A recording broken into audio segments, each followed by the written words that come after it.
It's all hands on deck on the Italian patrol ship ITS Betica. The officers on the bridge are keeping a close eye on the compass as they catch up with the supply vessel ITS Etna far off on the horizon. What looks like a game of tag is actually one of the most difficult maneuvers for the crew to perform.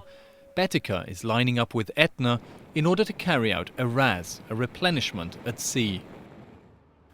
By taking on diesel, jet fuel and water, this relatively small patrol vessel will be able to stay on duty in its operations area for longer.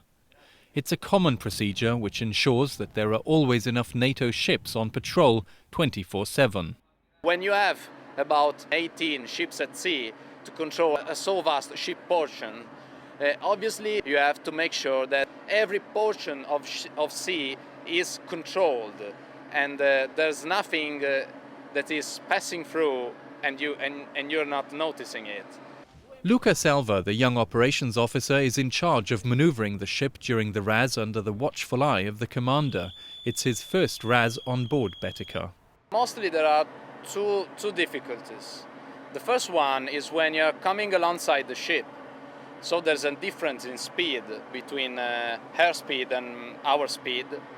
And you have to calculate the exact moment when decrease your speed in order to have the replenishment stations aligned. And the other difficulties is for all the duration of the replenishment to keep the position. The two ships have to stay perfectly aligned for over an hour. The maneuver is dangerous. The crew have to put on life jackets and helmets. One of the biggest risks is that of a cable snapping under tension, which could kill somebody. The other risk is that of a fuel leak causing a fire on board. One of the most important moments when the ships are aligned is when the refueling probe is connected. The danger is that there's a leak of fuel, and if this happens, the pumping has to be stopped immediately because it could ignite.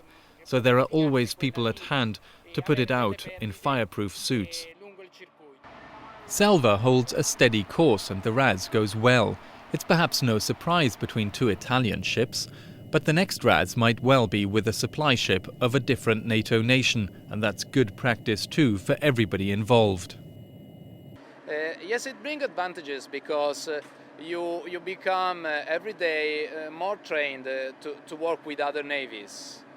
So you can even take good or bad points about the way to work with other navies. Every time there's an exchange of experiences, there's a raising in training and in the skills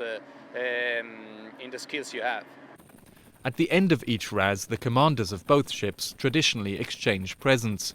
The Canadians on board HMCS Charlottetown have another tradition. At the end of their replenishment with the Turkish tanker Akar, they play music on deck to celebrate. I'm Mike Mühlberger reporting for the NATO channel from the central Mediterranean Sea.